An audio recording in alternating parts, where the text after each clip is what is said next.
Muy buenas noches a todos. Bien, vamos a iniciar la sesión del día de hoy. Por favor, confírmeme por el chat o alguien por ahí que pueda activar su micrófono para decirme si me escuchan de manera correcta, si no se traba mi audio o si hay alguna interferencia. Se escucha bien, doctor. Muchas gracias. Muy claro, se escucha. Gracias. Muchísimas gracias. Bien, Se bueno, como ustedes escucha ya claro. vieron, muchísimas gracias. Como ustedes ya vieron en la pantalla, el día de hoy vamos a hablar un poquito acerca del abordaje inicial, el diagnóstico y el tratamiento, así como también la clasificación del neumotórax. Mi nombre es Osvaldo Josafat Aldocino Ortega. Soy parte del equipo de instructores del Centro Integral de Respuesta Médica y Servicios de Salud. Sí, también comparto perfil de técnico en urgencias médicas y vamos a hablar un poquito sobre este tema. Cualquier duda que se vaya desarrollando durante el transcurso y el desarrollo de este mismo tema, por favor háganmelo saber. Pueden interrumpirme sin ningún problema. Y también, si quieren, pueden dejar sus preguntas en el chat y cuando terminemos la sesión las vamos contestando. ¿Bien? Siempre que comenzamos a hablar de un tema, generalmente es importante dar una definición para que podamos tener el contexto correcto. En el caso del neumotórax, de acuerdo a la clasificación, va a recibir una definición en particular, pero en el caso del neumotórax en general, hay una definición la cual nos dice que es una presencia de aire en el espacio pleural que altera la presión negativa intrapleural y que provoca un colapso pulmonar parcial o total. Y esto también es importante. Vamos a hablar acerca de, o vamos a hacer un recuento anátomo fisiológico para que nosotros podamos comprender las bases de dónde está realmente la afectación, cuál es la presión intrapleural normal, cómo está conformado el parénquima pulmonar normal, para que a partir de ahí empecemos a comprender realmente cómo está dada esta fisiopatología.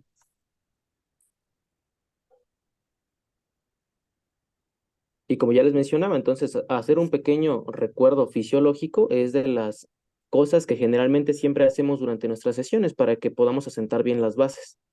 En el caso del recuerdo fisiológico, debemos de recordar que el aparato respiratorio tiene funciones principales y dentro de ellas vamos a tener a cuatro, la cual nosotros todos hemos escuchado hablar de ella, que es la hematosis, que es básicamente este intercambio de gases que se tiene entre el cuerpo y el medio ambiente.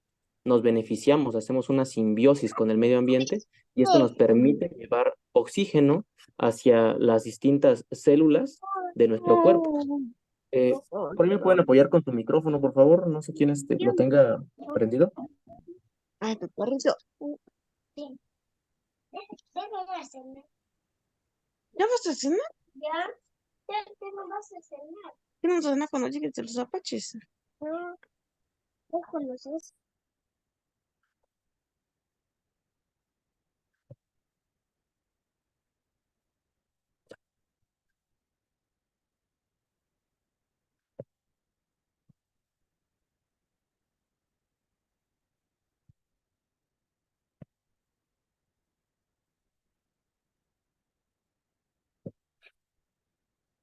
Bien, vamos a otra vez de nuevo.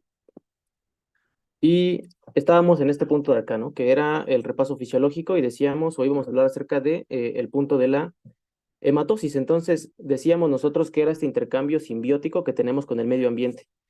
En este punto es importante que ustedes empiecen a recordar acerca de estas funciones principales. Y les decía yo que básicamente es un intercambio de gases entre la atmósfera y la sangre. El cuerpo va a incorporar estas funciones pues principalmente para que nosotros podamos tener esta sangre oxigenada, para que nosotros podamos llevar sangre a nuestras células principales y que a partir de este momento nosotros podamos hacer las funciones correspondientes y generar la energía necesaria para todo el metabolismo. Pero también el sistema respiratorio funciona como un buffer. ¿Qué quiere decir esto? Bueno, el buffer va a ser una regulación homeostática del pH del cuerpo. Entonces, si nosotros tenemos un pH que hablamos entre un valor normal que va de 7.35 a 7.45, ya sea que estemos en un estado acidótico o un estado alcalótico, lo que va a hacer el sistema respiratorio va a ser regular este pH. Entonces, esto lo puedo hacer mediante la retención o excreción selectiva de dióxido de carbono para así poder regular estos niveles de los gases en el cuerpo. Es también importante recordar que va a haber un punto de protección contra patógenos y sustancias irritantes inhaladas. Como todo en el cuerpo, nosotros tenemos un sistema también que nos ayuda a eso, que es el sistema inmunitario, pero el sistema respiratorio nos va a dar algunos epitelios o algunas células específicas que nos van a ayudar a atrapar y a destruir las sustancias potencialmente dañinas y así evitar que ingresen al organismo y pues desarrollen alguna patología más adelante. Otra de las funciones principales del sistema respiratorio va a ser la vocalización. En el caso de la vocalización, va a generarse por el aire que va pasando por todo el cuerpo y que va a pasar por las cuerdas vocales y que más adelante va a hacer que esas cuerdas vocales vibren y nos generen, pues justamente esta parte de la vocalización. Pero el aparato respiratorio también tiene otras cosas más importantes, ¿no? Que vamos a dividirlo un punto en una respiración celular y otro en una respiración externa. En el caso de la respiración celular, va a referirse a la reacción intracelular del oxígeno con las moléculas orgánicas que produce el dióxido de carbono, el agua, y que forma energía en esta moneda energética que nosotros conocemos como adenosín trifosfato. Pero también tenemos otra respiración que se conoce como respiración externa. Esta respiración externa se va a referir al movimiento de gases entre el ambiente y las células del cuerpo. Este proceso se puede dividir en 4 procesos que se integran en uno solo, el cual el principal proceso que nos va a tener este punto va a ser la ventilación, o como también se le conoce, la respiración. Entonces, este proceso engloba, pues básicamente hacer un intercambio de oxígeno y dióxido de carbono, como ya mencionamos hace un rato, que es la función principal que se conoce como hematosis. Pero también tenemos a cargo de este sistema al transporte de oxígeno y justamente también de dióxido de carbono. Nosotros sabemos desde las bases más iniciales de la medicina que el oxígeno es necesario para absolutamente todos los procesos fisiológicos del cuerpo. Entonces, este punto de la respiración externa es parte primordial o crucial para el desarrollo del metabolismo. También otra cosa que vamos a tener que mencionar va a ser el intercambio de gases entre la sangre y las células del cuerpo. ¿Cómo hace todo este transporte o cómo hace todo este proceso el sistema respiratorio? Pues va a tener también un punto importante a través de las estructuras y lo vamos a dividir en sistema de conducción, una parte alveolar, pero también nos vamos a apoyar mucho de la cavidad torácica a través de los huesos y los músculos que la conforman, e inclusive también del abdomen nos vamos a tener que ayudar para que se lleve a cabo el proceso de ventilación. Este sistema de conducción se le conoce también como las vías aéreas superiores. Todo este sistema de conducción desde la parte de la orofaringe, la nasofaringe e inclusive también la tráquea, los bronquios y los bronquiolos hasta llegar a los alveolos, todas estas porciones que acabo de mencionar son parte del sistema de conducción respiratorio. Entonces lo que hace es llevar desde un medio externo hasta un medio interno el aire que se encuentra en el ambiente.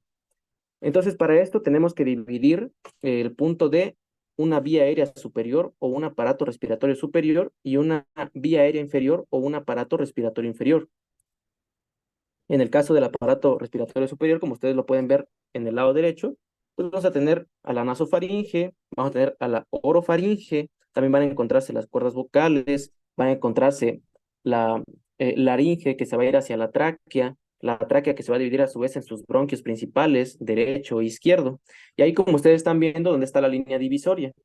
En algunas bibliografías marcan que el inicio de la vía aérea superior o el límite de vía aérea superior y vía aérea inferior lo marca la epiglotis. Pero también en algunas otras nos marca que al inicio de la tráquea es donde se empieza a separar de vía aérea superior a vía aérea inferior. ¿Bien? Lo importante es que ustedes sepan que estas vías aéreas funcionan como un sistema de conducción que van a llevar el aire del ambiente a los alveolos, que básicamente pues son estos, ¿no? Estos sacos alveolares que son como racimos de uvas, que generalmente así lo refieren las bibliografías. Entonces, estos racimitos de uvas o estos alveolos, estos sacos alveolares, tienen a su vez capilares alveolares que se van a encargar justamente de hacer este proceso tan importante que les menciono, que es la hematosis, el intercambio de dióxido de carbono por oxígeno. Les mencionaba yo también que la cavidad torácica es parte crucial también para el desarrollo fisiológico de la ventilación.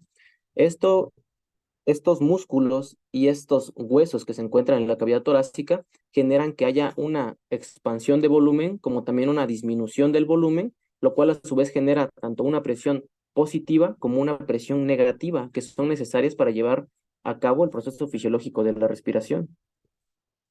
Entonces, los pulmones están rodeados por la caja torácica y sus músculos. Como ustedes pueden darse cuenta en el lado derecho de la imagen, tenemos algunos músculos principales de la respiración, pero también tenemos algunos otros músculos que son músculos accesorios de la respiración y que se activan generalmente en procesos de dificultad respiratoria o también cuando nos sometemos, por ejemplo, a un ejercicio intenso.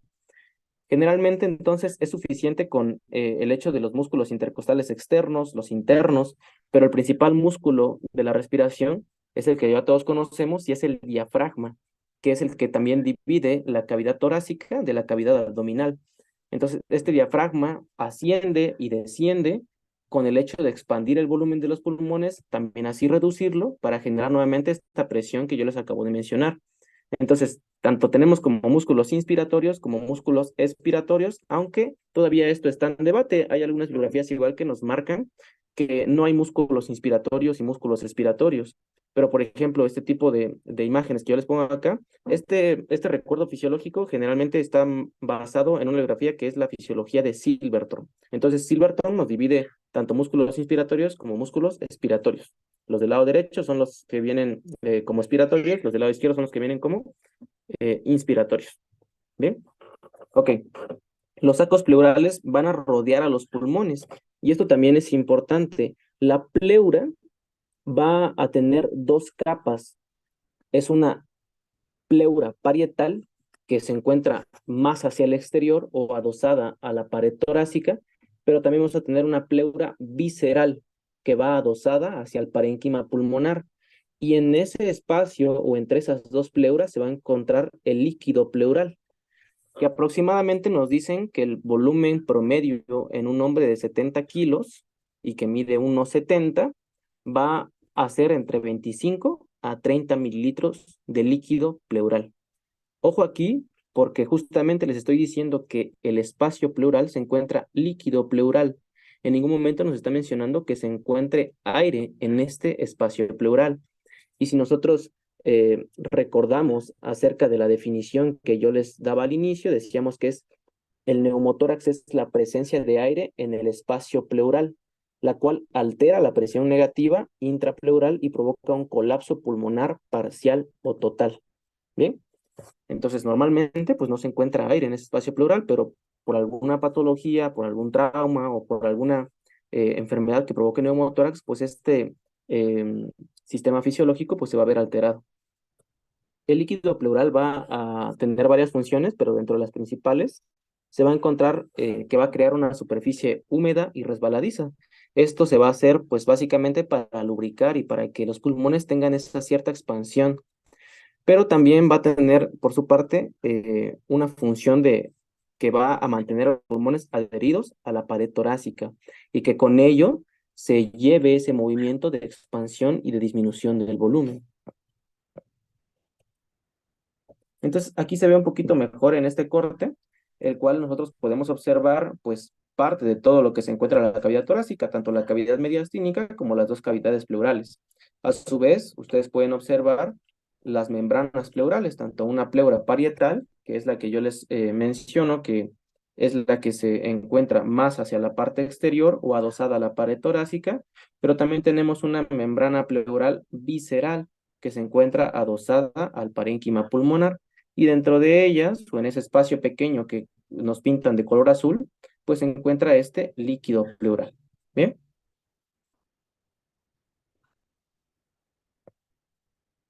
Para esto, también es importante recordar un poquito acerca de, nos mencionan de las leyes de los gases. No vamos a ser tan específicos o entrar en una parte física para comprender todo esto, solamente vamos a tratar de relacionarlo con el sistema respiratorio. Entonces, tenemos que recordar que el aire ambiente que nosotros inhalamos, pues es una mezcla de gases y que en proporciones, generalmente lo que se encuentra de oxígeno es 21%. Entonces, por eso cuando nosotros hablamos, no sé, por ejemplo, del tema de oxigenoterapia, decimos que la fracción de oxígeno inspirada, es decir, la FiO2, al aire ambiente, se encuentra en 21%. Bien, y de acuerdo al dispositivo de oxigenoterapia que nosotros estemos ocupando, va a ser el punto que vamos a ir subiendo de acuerdo al dispositivo que ocupemos. Entonces, si nosotros ocupamos un dispositivo de bajo flujo, podemos subirlo a 24%, 28% y así sucesivamente.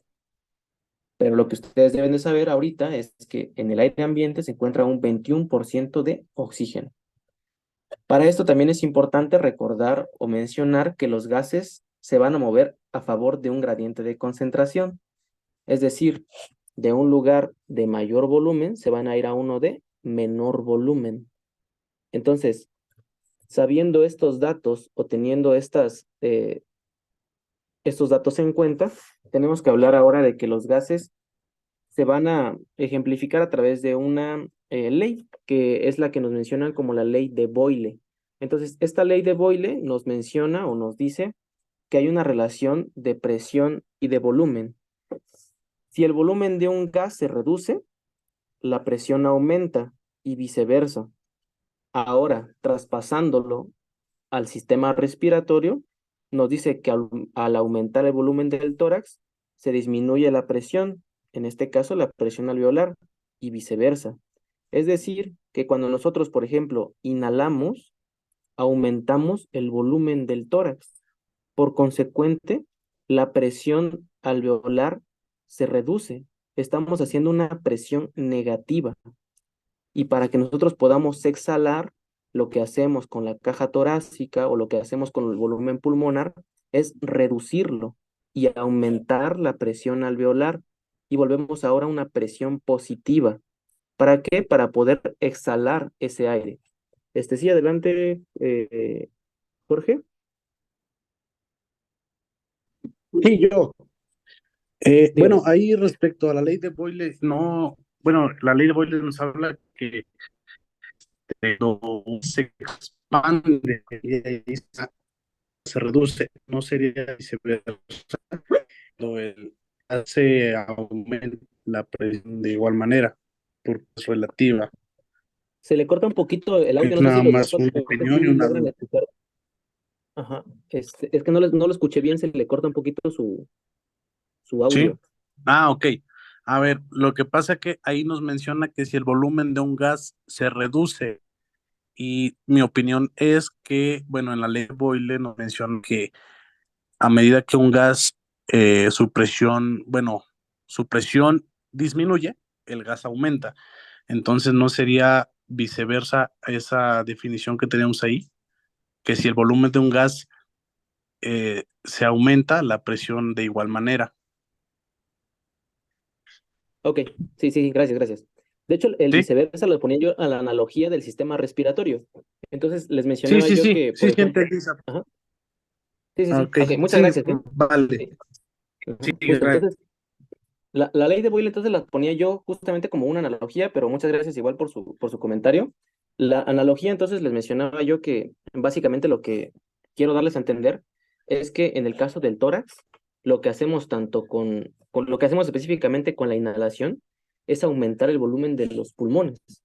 Es decir, lo que pasa es que la caja torácica se expande, es como nos mencionan la bibliografía que es como si nosotros hiciéramos o levantáramos una asa de una cubeta o de un recipiente.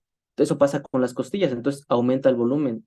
El diafragma desciende, provoca que los pulmones aumenten su volumen, pero entonces al haber mayor volumen, la presión ahora se vuelve negativa, porque decíamos que a mayor volumen, menor presión. Entonces, lo que quiero dar a entender con esto es justamente que para que nosotros podamos ingresar aire a los alvéolos, necesitamos realizar una presión negativa. Nosotros decimos que la presión atmosférica, obviamente esto va a variar de acuerdo a la altitud a la que se encuentre la persona. de acorde al lugar donde viva y si está a nivel del mar o si está en altitudes, por ejemplo, montañosas o ese tipo de situaciones, la presión atmosférica varía, pero generalmente nos hablan de una presión atmosférica de 760 milímetros de mercurio. Entonces nosotros tenemos que hacer una presión menor a esta para que podamos ingresar aire a los pulmones. ¿Y cuánto se reduce? Pues nos dice que la presión intrapleural y también parte de la presión alveolar es negativa cuando nosotros queremos ingresar aire. Entonces lo que pasa es que vamos a variarlo o vamos a bajarlo a unos aproximadamente 759 o 758 milímetros de mercurio. Y estamos entonces haciendo una presión negativa para poder ingresar aire a los pulmones. Pero ahora, si yo quiero sacar ese aire de mis pulmones, es decir, yo quiero exhalar, yo ahora lo que tengo que hacer es disminuir el volumen del tórax. ¿Y cómo lo hago? Pues justamente los músculos intercostales empiezan a ejercer su acción. La caja torácica regresa a su posición normal, se va a retraer, el diafragma asciende, haciendo que el volumen de los pulmones se reduzca y por ende ahora produzca una presión positiva y podamos exhalar. Y para esto también es necesario platicar acerca de tanto los volúmenes y las capacidades pulmonares. Entonces, tenemos distintas formas de denominar a los volúmenes, pero también tenemos algunas capacidades pulmonares, las cuales son suma de los volúmenes pulmonares. Entonces, tenemos una reserva inspiratoria. La reserva inspiratoria es la que ustedes pueden observar de color verde, ¿no? Que va a ser equivalente aproximadamente a 2.5 litros. Tenemos algo que se conoce como volumen tidal, que es lo que ustedes pueden ver de color azul. Les voy a ir señalando. De color azul. Viene de este lado. También al volumen tidal se le conoce como volumen corriente y es el volumen que se ingresa aproximadamente en cada inspiración. Este volumen corriente corresponde aproximadamente igual. Esto es obviamente una estimación de acorde a cada peso y cada altura del paciente, pero más o menos nos ponen de 500 mililitros. Entonces, cada que uno inhala, cada que una persona inhala, está metiendo aproximadamente 500 mililitros de aire. El detalle es que estos 500 mililitros no llegan totalmente al sistema respiratorio o al intercambio alveolar, porque hay algo que se conoce como espacio muerto, que se queda parte del aire inhalado en las vías de conducción. Entonces, hay un volumen corriente efectivo o un volumen tidal efectivo que se le tiene que restar ese espacio muerto que aproximadamente corresponde a 150 mililitros. Entonces, estaremos hablando de que en cada inspiración aproximadamente el volumen tidal o el volumen corriente efectivo sería de 350 mililitros. Pero para fines didácticos nos dicen que el volumen tidal es de 0.5 litros. Tenemos también otro volumen que es el volumen de reserva expiratoria, el cual aproximadamente corresponde a 1.5 litros y un volumen residual que corresponde a 1.5 litros. Esto es importante o estos volúmenes se los menciono porque va a haber una parte de una clasificación de neumotórax que se conoce como neumotórax espontáneo secundario, que justamente es secundario a una patología subyacente. En estos casos puede ser, por ejemplo, una enfermedad pulmonar obstructiva crónica, en la cual los volúmenes pulmonares se ven reducidos. Y estos volúmenes pulmonares reducidos nos van a provocar que sea más propenso el paciente a desarrollar complicaciones. ¿Bien? Y también están ahora las capacidades pulmonares. Las capacidades pulmonares, por ejemplo, tenemos a la capacidad inspiratoria. La capacidad inspiratoria va a corresponder a la suma del volumen de reserva inspiratoria y el volumen corriente.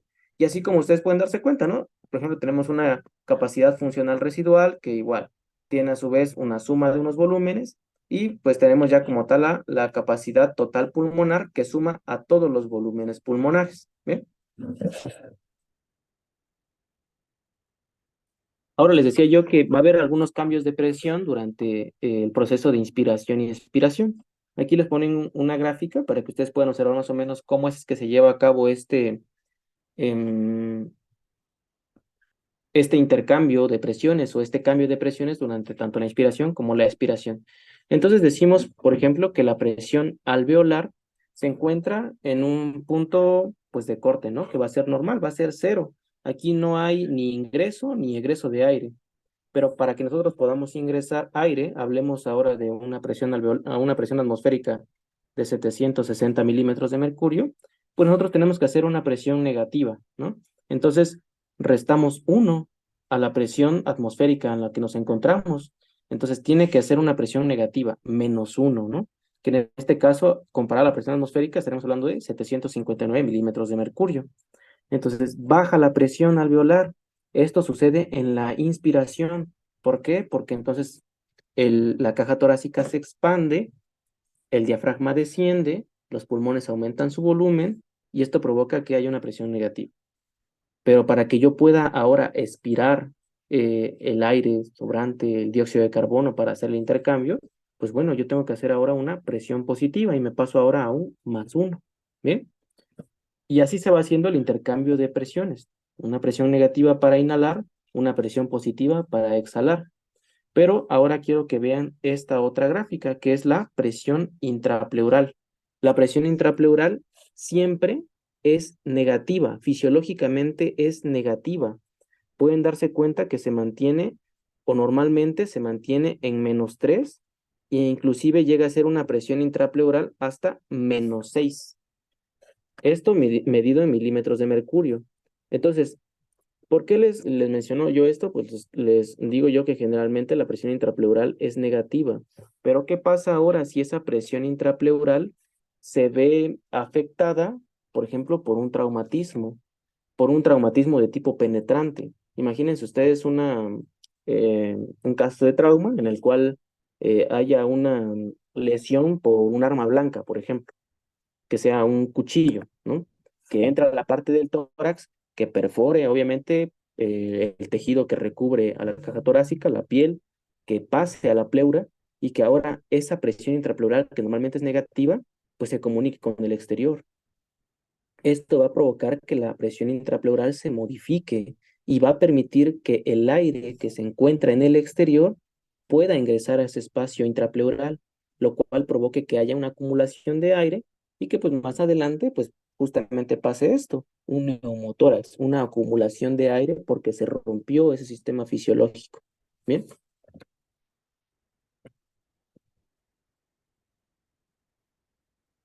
Y ahora sí, después de este pequeño recuento fisiológico, pues toca hablar acerca de el neumotórax. Y entonces decíamos hace un rato, pues obviamente otra vez recordando este punto de la definición, vamos a hablar acerca de que el neumotórax es la presencia de aire dentro del espacio pleural que altera la presión negativa intrapleural y que provoca un colapso pulmonar parcial o total. ¿Bien? El grado de repercusión va a depender de la función previa que tenía ese pulmón. Esto obviamente les decía yo, si nosotros estamos hablando, por ejemplo, de una persona que ya tenía una enfermedad o una patología pulmonar subyacente, pues muy probablemente ese paciente esté más propenso a sufrir complicaciones o que su grado de repercusión sea mucho mayor, comparado, por ejemplo, con una persona joven que no tiene ninguna patología asociada. La presencia de hipoxemia se va a dar por una alteración en la relación de ventilación-perfusión o que también se conoce como shock pulmonar. El shock generalmente se refiere a un cortocircuito, ¿bien? Entonces, en este caso nos referiríamos a una alteración de la ventilación-perfusión y que esto más adelante o esta hipoxemia inclusive puede llegar a, a niveles demasiado bajos de presión parcial de oxígeno y generar obviamente también un colapso pulmonar total.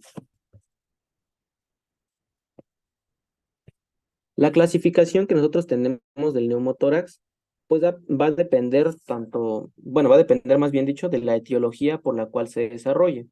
Puede dividirse en un neumotórax espontáneo o se puede dividir en un neumotórax adquirido. El neumotórax espontáneo puede ser de tipo primario, secundario o catamenial.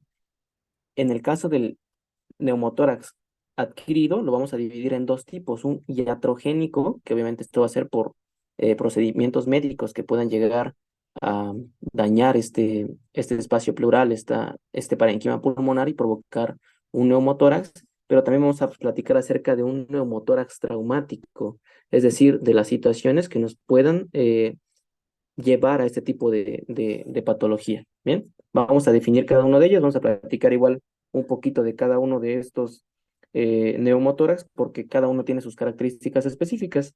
En el lado derecho les estoy poniendo un neumotórax causado específicamente por un proceso traumático, puede ser aquí, ¿no? Pongamos un ejemplo traumático.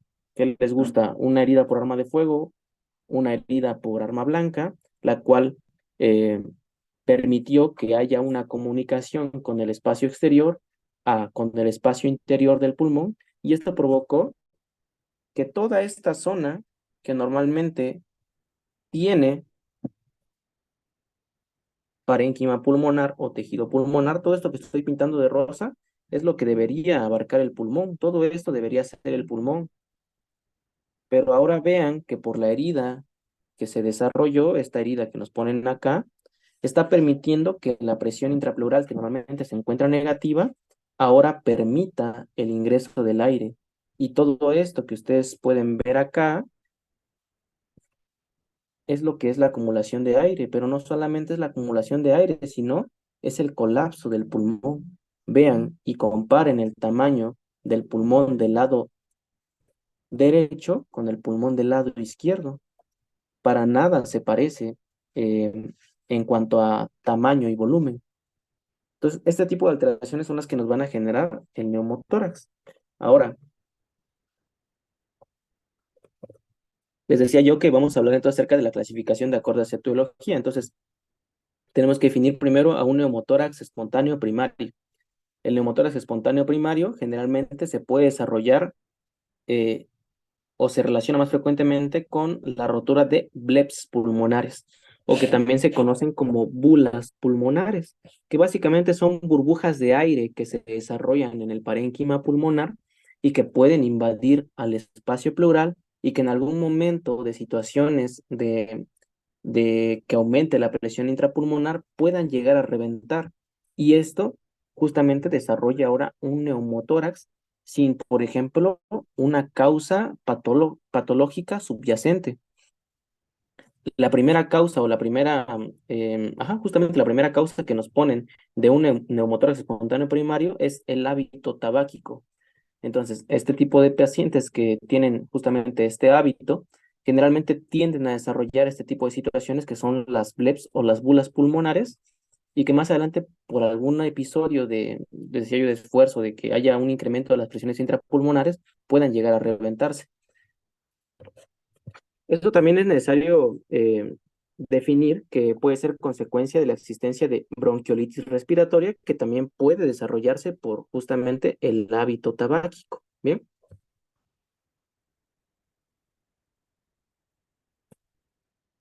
Y después tenemos ahora un neumotórax espontáneo secundario. En este neumotórax espontáneo secundario, pues el mismo nombre nos está diciendo cómo se está desarrollando. En el caso del neumotórax espontáneo secundario, va a ser dado en pacientes con una patología pulmonar subyacente o previa. Aquí es importante mencionar algo que les decía yo en la introducción de la patología, que era que dada que la reserva funcional de este tipo de pacientes se encuentra limitada o se encuentra baja, la repercusión clínica de este tipo de neumotórax generalmente tiende a ser muy grave. Entonces, tenemos que mencionar como principal causa frecuente a la enfermedad pulmonar obstructiva crónica. Entonces, tenemos, por ejemplo, a un enfisema pulmonar, tenemos a un asma bronquial como principales causas de este tipo de neumotórax secundario. El riesgo de recidiva, es decir, que vuelva a ocurrir más adelante, aunque se haya corregido este tipo de neumotórax, pues obviamente es mayor a comparación de un neumotórax espontáneo primario y puede llevar asociado un derrame pleural. En el caso de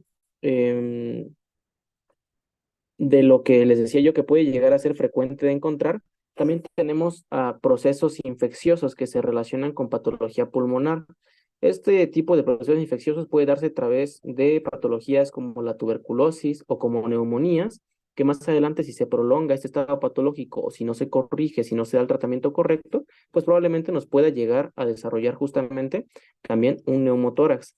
En el caso de las enfermedades pulmonares intersticiales, podemos citar a la sarcoidosis, a la fibrosis pulmonar idiopática. En el caso de la neoplasia, pues también puede llegar a generar este tipo de situaciones, al cáncer de pulmón, o que otro cáncer que se encuentre cerca haga una metástasis y que invada tejido pulmonar y que también más adelante nos puede desarrollar un neumotórax. Pero también tenemos algunas enfermedades del tejido conectivo, por ejemplo, una artritis reumatoide, un síndrome de Marfan, una espondilitis anquilosante. Este tipo de enfermedades reumatológicas también nos pueden llegar a desarrollar este tipo de situaciones y algunas otras patologías que nos citan en la tabla, que es la fibrosis quística, un infarto pulmonar o inclusive inhalación de tóxicos, ¿no? Drogas que tiendan a ser tóxicas para este sistema pulmonar, pues probablemente también nos puedan desarrollar este tipo de situaciones. En el caso del neumotórax catamenial, pues obviamente este neumotórax catamenial pues va a ocurrir en mujeres, no va a ocurrir en varones. ¿Por qué? Porque generalmente se encuentra en pacientes que tienen endometriosis. ¿Ven?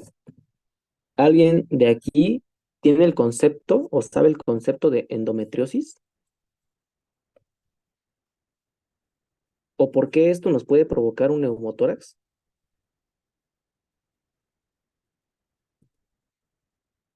Por ahí ya escribieron en el chat. Justo, ¿no? Entonces, el útero tiene varias capas, eh, digámoslo así. Entonces, estas capas del útero va a ser una mucosa, que justamente es el endometrio, va a tener una capa muscular que se conoce como miometrio, y también va a tener una serosa, que se le conoce como perimetrio. El detalle es que en el caso de la endometriosis va a ser un desarrollo de endometrio, de esta capa que les menciono, de la mucosa, fuera de la cavidad uterina. Entonces, este tejido endometrial se va hacia otras zonas del cuerpo, se desarrolla en otras zonas del cuerpo. Y esto puede llegar a generar, o hay varias teorías que se han desarrollado para la aparición de estas situaciones, en la cual, por ejemplo, nos citan que puede haber depósito de este endometrio cerca del diafragma. Entonces, la primera postulación o la primera teoría que se tiene es que puede haber existencia de orificios en el diafragma durante la menstruación. Esto debido obviamente a todo este proceso de la endometriosis y lo que va a permitir que haya paso a la cavidad pleural y que con ello conlleve a la patología o a la afección de esta pleura. Entonces, el neumotórax catamenial va a coincidir con el ciclo menstrual, pero también puede darse con orificios diafragmáticos o con ausencia de orificios diafragmáticos. Entonces, de alguna otra forma, ese desarrollo de tejido endometrial va a provocar esta patología en la pleura. Entonces, obviamente, les decía yo, si es un neumotórax catamenial, forzosamente tiene que ser en mujeres. Otra teoría que se tiene acerca de esta endometriosis va a ser que eh, la endometriosis del parénquima pulmonar puede producir una fuga aérea durante la menstruación. Y este tipo de situaciones, pues igual más adelante desencadena que pueda haber una aparición de este tipo de situaciones en el caso de un neumotórax. Bien. Decíamos entonces de importancia, pues nada más lo que les acabo de mencionar, que coincide con el ciclo menstrual y que obviamente este tipo de situaciones se va a buscar en mujeres y que pues generalmente puede darse por varias teorías. Una de ellas que les decía yo que se desarrolla con parte de lo que es la aparición de orificios diafragmáticos y algunos otros donde no hay aparición de orificios diafragmáticos, pero que sí puede interferir en una fuga aérea de este espacio pleural y desarrollar el neumotórax. ¿Bien? Tenemos ahora otro tipo de neumotórax, el cual vamos a denominar un neumotórax iatrogénico. Este neumotórax iatrogénico, pues justamente el mismo nombre lo está dando. Ustedes saben que las iatrogenias médicas pues son comunes en el medio, ¿no?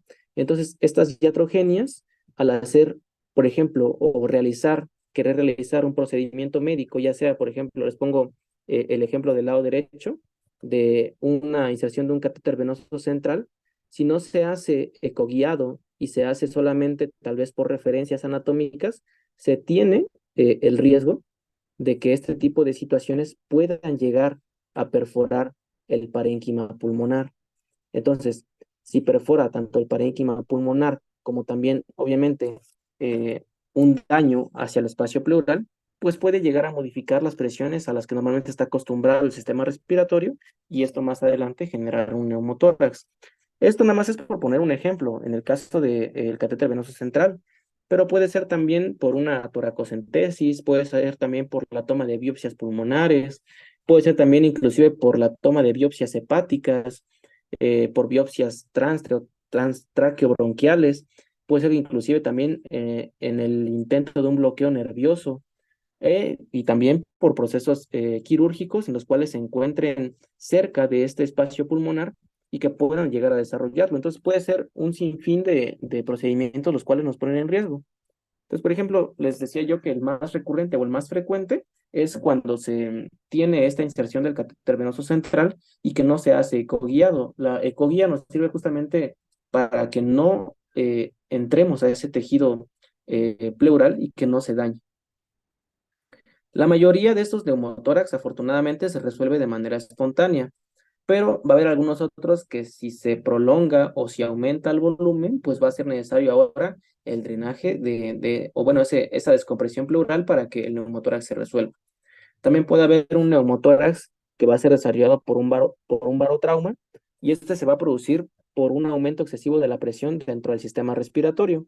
Este caso del barotrauma podemos citarlo, por ejemplo, en el uso de volúmenes corrientes altos, hablemos de ya una ventilación mecánica, pero también se puede relacionar con volúmenes corrientes que se tengan con una elevada presión positiva al final de la expiración.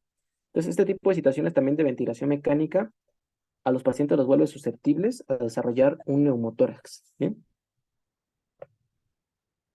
Hablemos ahora del neumotórax traumático. En el caso del neumotórax traumático, pues justamente tiene que haber un incidente de tipo traumatológico que involucra la cavidad torácica, que probablemente lesione o inclusive fracture a los arcos costales y que estas mismas fracturas de los arcos costales generen una lesión a la pleura y que justamente interfiera ahora entre la presión negativa que normalmente está acostumbrada a llevar a cabo la pleura. Entonces puede ser ocasionado obviamente por un impacto, hablemos de cualquier tipo de impacto, un accidente automovilístico, por ejemplo, imaginemos una cinemática de trauma en la cual un conductor de un vehículo se impacte contra un poste de luz. Imaginémonos igual que este paciente no llevaba colocado su cinturón de seguridad. Entonces, por la misma cinemática de trauma, lo que va a ocurrir es que el vehículo que venía acá y que impactó con el poste de luz que se encuentra acá, pues va a ocasionar que el paciente o el ocupante que se encuentra de color azul impacte con las estructuras que se encuentran enfrente de él. En este caso, pongamos el volante del vehículo. Si la cavidad torácica impacta de manera en la cual se involucra una energía suficiente como para llegar a lesionar o realizar una contusión pulmonar y tal vez poder ocasionar que haya una fractura costal, pues puede llegar a lesionar este espacio pleural y con ello generar el neumotórax. Pero también puede ser un neumotórax ocasionado, por les decía yo, por una herida que se encuentre comunicando hacia el exterior. Por ejemplo, en el caso de una herida por arma de fuego o por una herida de arma blanca, cualquier tipo de situación que exponga o que interfiera con el espacio externo y el espacio interno, o inclusive también puede dividirse entonces ahora o clasificarse en un neumotórax abierto y uno cerrado. La diferencia, les decía yo, pues justamente en el caso de un neumotórax abierto hay una herida que comunica el espacio exterior con el interior y en el caso del neumotórax cerrado, pues no hay una herida que comunique, pero sí hubo daño interno que provocó que la presión intrapleural se modificara. También tenemos que hablar acerca ahora de un neumotórax a tensión. El neumotórax a tensión es muy importante que lo tengamos en cuenta porque es una emergencia médica. Se tiene que corregir, pues obviamente lo más pronto posible. ¿Esto por qué? Porque si nosotros recordamos dentro de las 5 T's de parada cardiorrespiratoria, se encuentra esta causa, el neumotórax a tensión. ¿Por qué es importante que se corrija de manera rápida? Ustedes pueden ver en la imagen, voy a acercar un poquito más, que el neumotórax a tensión tiende a desplazar las estructuras de su lado contralateral. Aquí tenemos un pulmón que está básicamente totalmente colapsado, pero que con ello conlleva a eh, al desplazamiento de estructuras como por ejemplo el mediastino que contiene al corazón. Si nosotros empezamos a comprimir o empezamos a disminuir este espacio en el que se encuentra el corazón, este espacio de las estructuras mediastínicas, lo que va a empezar a pasar ahora es un choque de tipo obstructivo. El corazón no puede funcionar de manera correcta.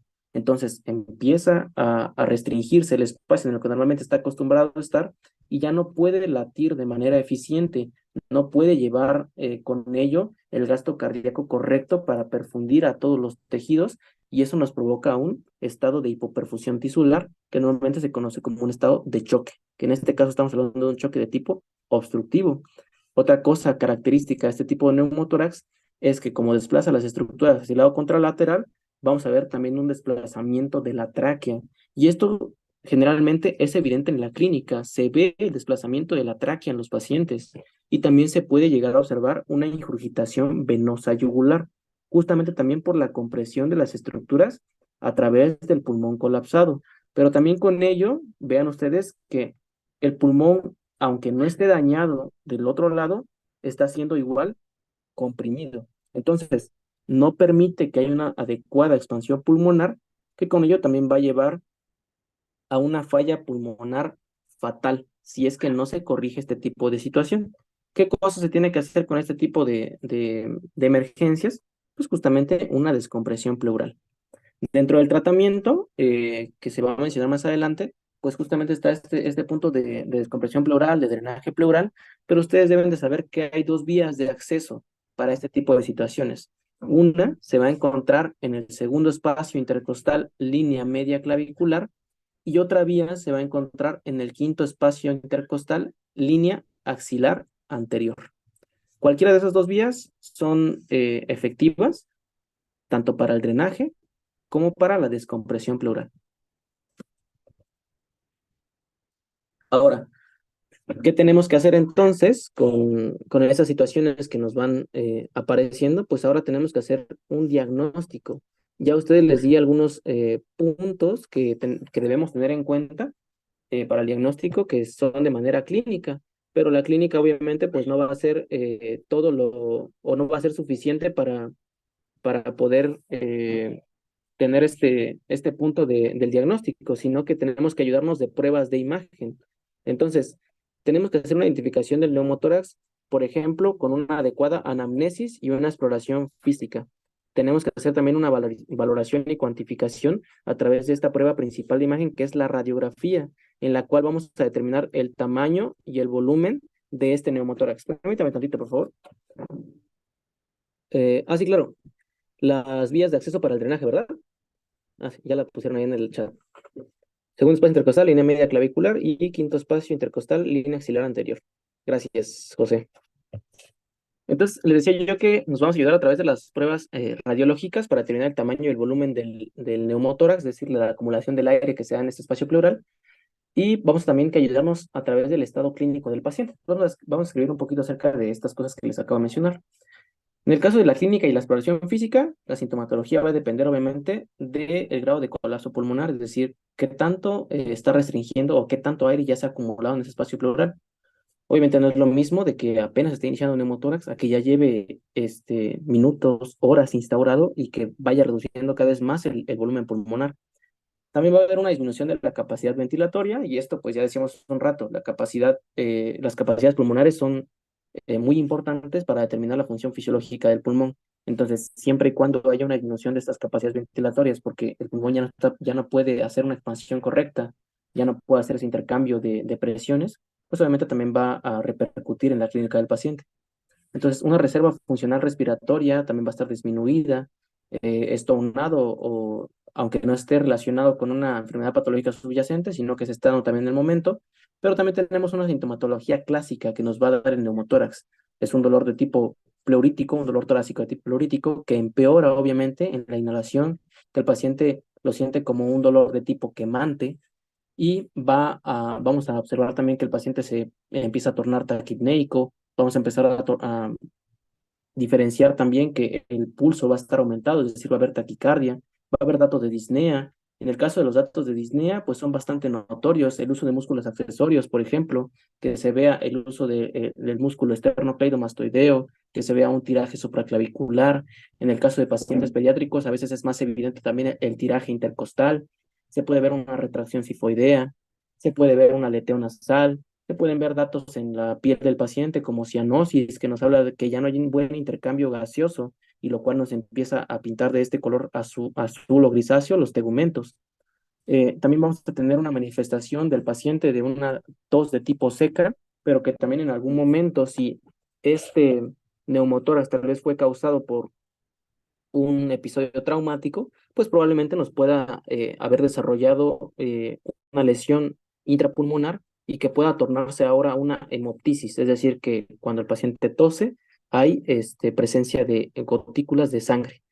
Puede también generarse un enfisema subcutáneo. El enfisema subcutáneo generalmente lo describen a veces como esa sensación de que yo creo que todos hemos alguna vez experimentado, de ese papel que es como de burbujitas cuando lo estamos reventando, ¿no?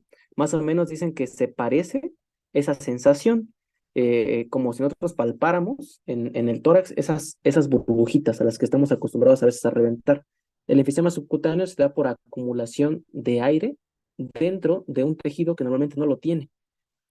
En el caso de la hipoxemia, que es básicamente una disminución de la presión parcial de oxígeno, vamos a tener en algunas situaciones una hipercapnia, es decir, un aumento como tal de dióxido de carbono, y incluso en algunas ocasiones va a ser presencia una alcalosis respiratoria. Entonces, ahora, si decimos que hay hipercapnia, hipoxemia y alcalosis respiratoria, pues entonces para comprobarlo necesariamente, o en algunas ocasiones está indicada también una prueba de una gasometría arterial para ver si estamos frente a este tipo de situaciones o no lo estamos.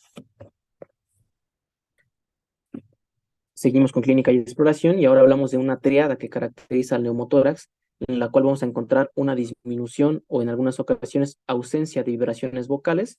Esto se hace obviamente también a través de la semiología y la exploración torácica. Obviamente tenemos que colocar nuestras manos con el paciente, ver los movimientos de ampliación y amplexación, pero también pedirle al paciente que pronuncie algunas palabras, que pronuncie algunas letras, para notar nosotros si hay presencia de vibraciones vocales o no las hay. En este caso, el neumotórax pues, nos dice que hay una disminución o una ausencia total de estas vibraciones.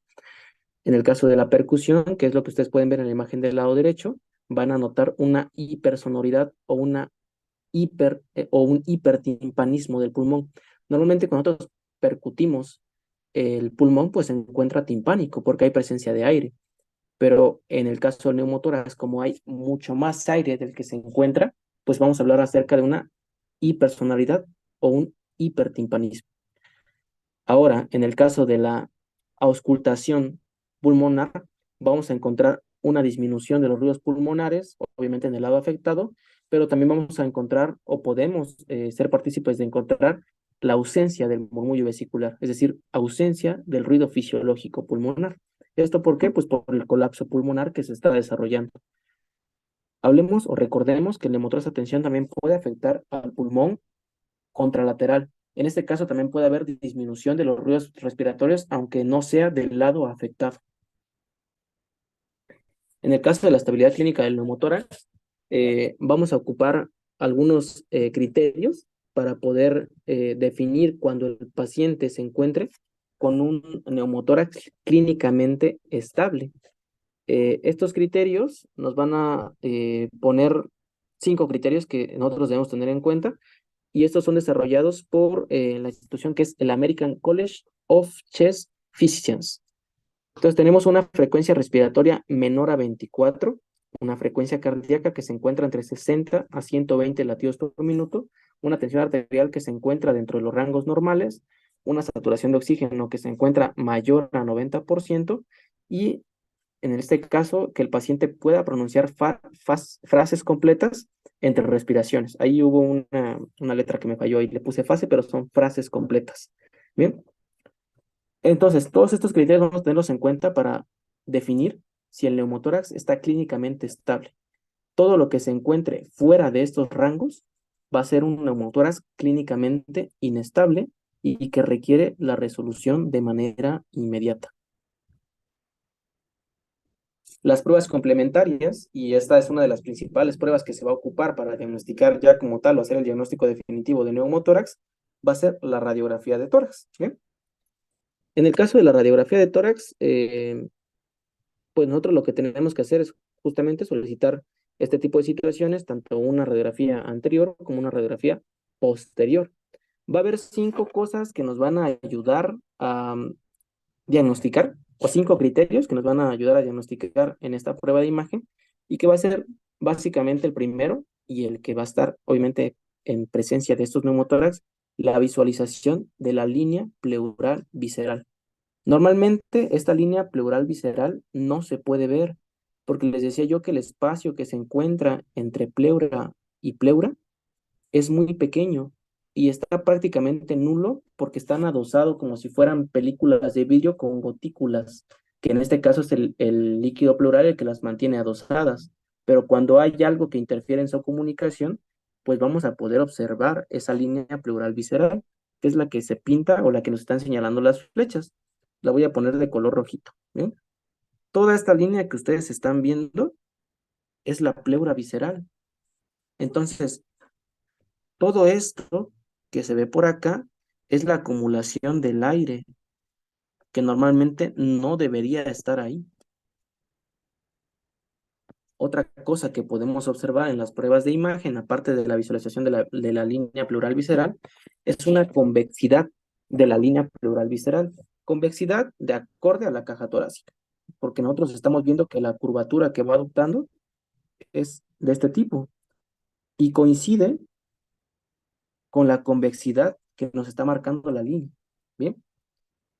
Ausencia de trama pulmonar o de marcas pulmonares distales a la línea pleural visceral. Si ustedes pueden observar, una radiografía de tórax está compuesta por toda esta trama pulmonar, es decir, todos estos vasos sanguíneos que nosotros podemos observar, todas estas situaciones que estamos viendo por acá, esas líneas pequeñas que podemos observar, son parte de la trama pulmonar. Pero si ustedes observan más a la periferia, hay ausencia total de esta trama pulmonar. ¿Por qué? Porque el tejido pulmonar o el parénquima pulmonar está siendo desplazado por el aire. Y el aire, pues obviamente se va a ver de esa densidad, como ustedes le están viendo por ahí. Va a haber otra cosa que es importante que se conoce como signo del seno profundo. En esta radiografía no se logra observar, pero el signo del seno profundo se manifiesta o hace referencia a un desplazamiento hacia abajo y un incremento de la radiotransparencia del seno costofrénico o del ángulo costofrénico. El ángulo costofrénico es este que viene por aquí abajo, que hace referencia a donde se adosa el pulmón con el diafragma. ¿Bien? Pero en esta radiografía no se ve. Creo que traigo otra por acá, no se ve tampoco. Pero bueno, en el caso del ángulo costofrénico, el diafragma generalmente se ve por acá, así, en esta prueba de imagen. Imagínense que la radiografía se continúa así. ¿Bien? Pero generalmente no es tan notorio, se alcanza apenas a ver un poquito. Entonces, en el caso del signo del seno profundo, lo que va a pasar es que ese espacio o ese ángulo costofrénico se va a prolongar ahora un poco más y va a ser más evidente. Y este signo es característico igual de un neumotórax. Como último punto, en la radiografía de tórax vamos a encontrar una presencia de una interfaz aire-líquido en el espacio pleural, la cual nos va a ayudar también a identificar este tipo de situaciones. ¿Bien? Ahora, tenemos que cuantificar o tenemos que hacer una cuantificación radiológica del neumotórax espontáneo. Y vamos a tener una normativa que nos da la CEPAR. La CEPAR es la Sociedad Española de Neumología y Cirugía Torácica. Hay varias formas de clasificar o cuantificar de manera radiológica al neumotórax, pero nos habla acerca de índices, de sumar, de medir, y como es complicado, en el caso, por ejemplo, de situaciones digitales, de radiografías, hacer una medición correcta, pues nos dan ahora este tipo de normativas, la Sociedad Española de Neumología y Cirugía Torácica, y nos dice que el neumotórax va a ser parcial si la separación de la pleura visceral ocupa una parte de la cavidad pleural, siendo de este tipo la más frecuente la que se encuentra de manera apical, es decir, en la parte superior. ¿Bien? Se va a hablar de un neumotórax completo cuando la separación entre la pleura visceral y la parietal se produce a todo lo largo de la cavidad pleural sin llegar al colapso total, es decir, que abarque toda esta porción por completo. ¿Bien? Si nosotros hablamos, por ejemplo, de una separación parcial, pues podríamos hablar que generalmente se adosa a la parte apical. ¿Bien? Pero si ya estamos hablando de un neumotórax completo, pues estamos hablando de que todo el espacio o toda la separación entre la pleura visceral y parietal se produce a todo lo largo de la cavidad pleural. ¿Bien?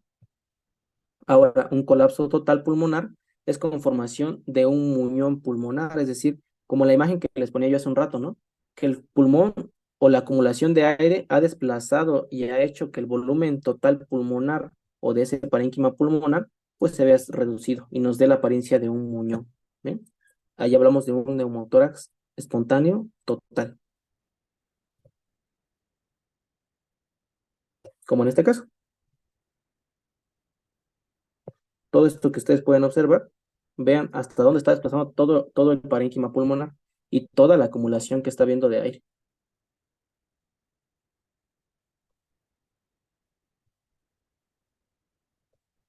Algunas pruebas complementarias que nos van a ayudar en el diagnóstico de este tipo de situaciones va a ser una tomografía computarizada cuando haya dificultades en el diagnóstico, que podamos llegar tal vez a confundir, que haya artefactos en la imagen y que no estemos seguros de que se trate de un neumotórax, pues bueno, la tomografía computarizada puede ser una de las opciones a tomar en cuenta después de la radiografía.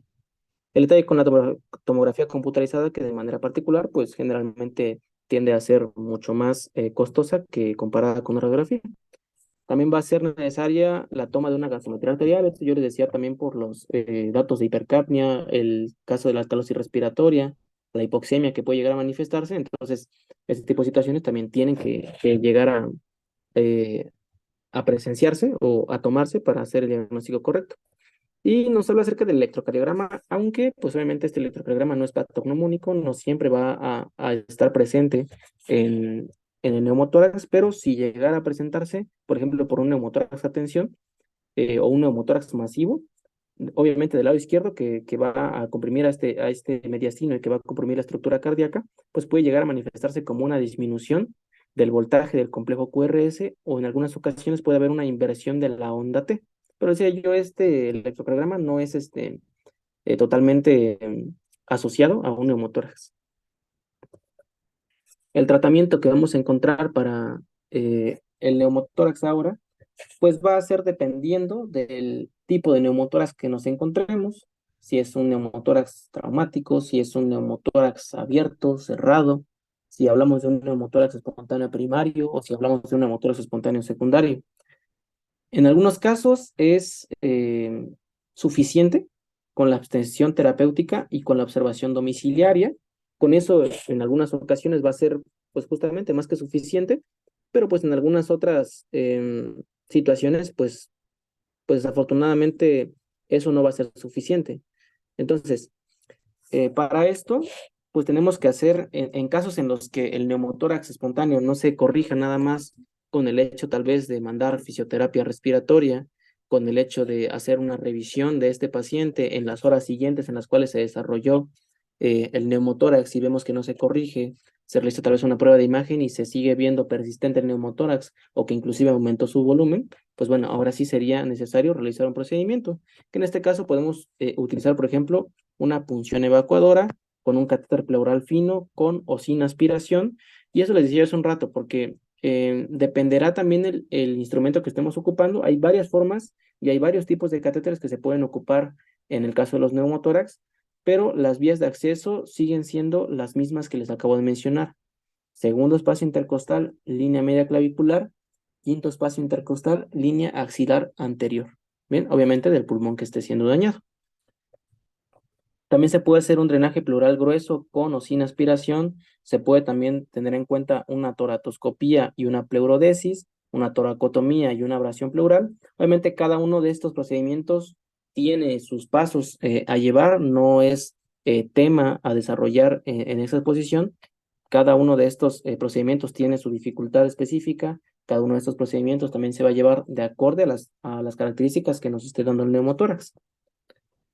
En el caso del tratamiento del neumotórax espontáneo primario, pues ya decíamos un rato que va a afectar a pacientes que no tienen una enfermedad pulmonar subyacente. Y en alguno de estos casos, como no hay una enfermedad pulmonar subyacente, generalmente se tiende a resolver con procedimientos poco invasivos. No debe considerarse este tipo de situaciones ya con procesos invasivos porque pues generalmente tienden a resolverse de manera espontánea o con el paso de las horas o los días. Y pues solamente basta con observación, o les decía yo, con procedimientos poco invasivos, con un catéter fino. Entonces, evaluar al paciente entre los 2 a 14 días del alta hospitalario. Esto a veces es complicado, obviamente, ¿no? Sabemos que, no sé, por ejemplo, de dónde nos están escuchando ustedes. Yo o el equipo de CIRMES nos encontramos en Oaxaca y sabemos que a veces en el caso de las unidades hospitalarias, generalmente no hay un seguimiento correcto a los pacientes que se dan de alta, ¿no? Entonces, tal vez probablemente estos pacientes van a regresar al hospital si es que siguen con la sintomatología o si la sintomatología empeora. Pero lo correcto sería hacer un seguimiento de estos pacientes de manera domiciliaria para ver si las cosas van mejorando o si van empeorando. Ahora, si el tratamiento lo basamos en un neumotórax completo o parcial que presente datos de disnea o que presente datos de inestabilidad, pues la primera opción que debemos de llevar a cabo va a ser una punción con aspiración o con un drenaje de pequeño calibre. Antes de dar de alta a nuestro paciente, tenemos que comprobar la ausencia de fuga de aire y también comprobar que haya una reexpansión pulmonar completa, es decir, que ese espacio pleural, pues, se reduzca completamente a donde estaba de manera fisiológica. Ahorita vamos a hablar acerca de este diagrama que les puse al lado derecho, pero también tenemos que mencionar que los pacientes con expansión pulmonar completa y fuga aérea mantenida deben conectarse a un sistema unidireccional. Esto lo hacemos a través de unas válvulas, de un sistema específico para estas situaciones, las cuales nos va a permitir que haya un ingreso correcto de aire, así como también haya un egreso correcto.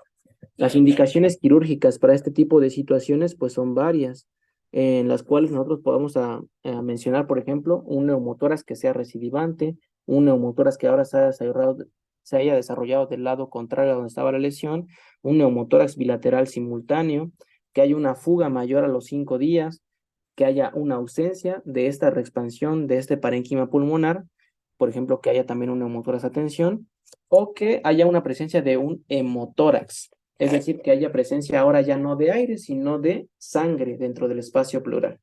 Estas situaciones son indicativas de procedimientos quirúrgicos.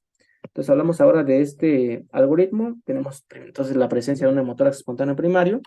Dentro de ellas vamos a ver ahora si el paciente se encuentra con criterios de inestabilidad o que presente disnea. Si el paciente no presenta disnea, pues nos vamos ahora ¿hasta dónde? Pues hasta abajo, ¿no? Y nos vamos a alta y control ambulatorio.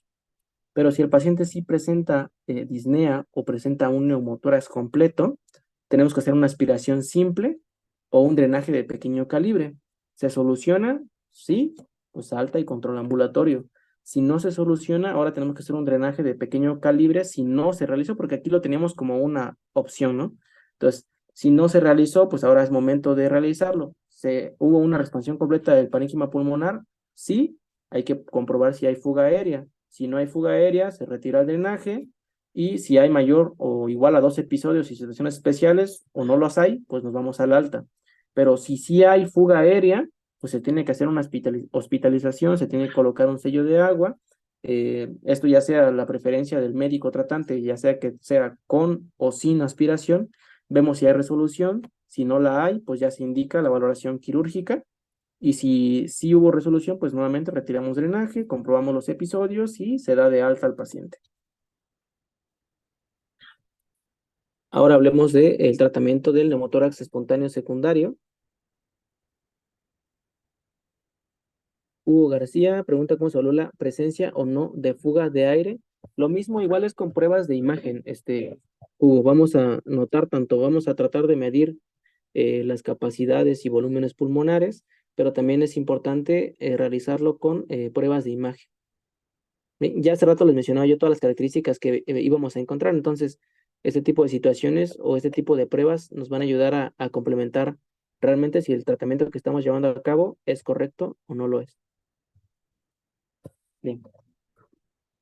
Ahora entonces pasamos al tratamiento del neumotórax espontáneo secundario. Por lo general, este tipo de situaciones sí precisan de la colocación de un drenaje, y esto pues por la enfermedad subyacente o la enfermedad que se encontraba antes del desarrollo del neumotórax. Cuando se consiga esta expansión pulmonar completa y que no haya fuga aérea, se tiene que hacer o se tiene que contabilizar a partir que sea mayor de 24 horas. Si no hay una expansión pulmonar completa y hay fuga aérea, no se puede retirar el drenaje. Si sí lo hay, o si sí ya se consiguió corregir todo ese tipo de situaciones, pues entonces ahora sí se retira el drenaje. Es indicativo de un procedimiento quirúrgico o se puede hacer a través de algo que se conoce como pleurodesis abrasiva y que se lleva a cabo a través de un procedimiento que se denomina BATS, que estas letras o estas siglas de BATS significan cirugía videotoracoscópica. Obviamente esto ya lo realizan los especialistas que se encuentren en la unidad hospitalaria. Para esto obviamente se requiere muchos años de entrenamiento, y estos neumólogos pues van a tener que realizar ese tipo de cirugías para poder corregir el problema si con el tratamiento inicial no fue suficiente. Nuevamente igual nos ponen un algoritmo al cual seguir. Pueden tomarle igual por ahí una captura para no ser repetitivo con la descripción del algoritmo. También importante mencionarles que esta plática que estamos teniendo el día de hoy va a estar guardada en nuestro canal de YouTube. Por si en algún momento quieren repetirlos o algo no quedó del todo claro, pues va a estar disponible en el canal de YouTube para que ustedes puedan observarlo. Las complicaciones que puede llegar a desarrollar este paciente o este tipo de pacientes va a ser presencia, por ejemplo, de un edema agudo pulmonar, que lo podemos igual diagnosticar a través de métodos de imagen, a través de la clínica del paciente, pero también puede haber presencia de una reacción vagal. En este caso de la reacción vagal, pues igual es por justamente la interferencia o todo el proceso que está llevándose a cabo de, de, de la expansión de este neumotor. Entonces, va a corresponder, por ejemplo, la reacción vagal con una hipotensión sistémica, ya sea por el dolor que presenta el paciente o por el edema, por la reexpansión pulmonar. También puede encontrarse neuralgia intercostal, es este dolor característico también de este tipo de situaciones. Puede encontrarse neumomediastino, que también puede diagnosticarse a través de métodos de imagen.